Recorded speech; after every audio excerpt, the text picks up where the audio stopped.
Hello मित्रांनो, मी आज वालाच्या शेंगाची भाजी बनवणार आहे.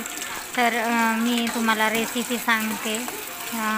पहिले तेल टाकायचं. नंतर तेल गरम झाल्यावर कांदा टाकायचा.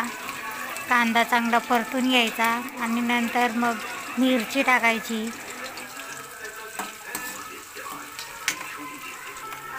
मिरची आणि कांदा चांगला शिजून द्यायचा. तर हळद घालायची आणि हळद पण चांगली परतून घ्यायची कांद्या मिरचीसोबत. मस्त एकत्र कांदा आणि मिरची शिजू द्यायची. हळद घातल्यानंतर मीठ घालायचं.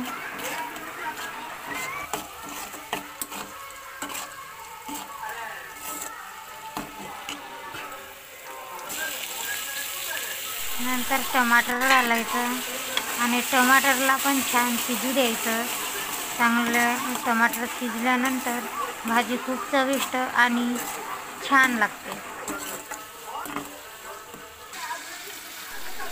नंतर चांगल्या शेंगा धुवून काढायच्या आणि धुतल्यानंतर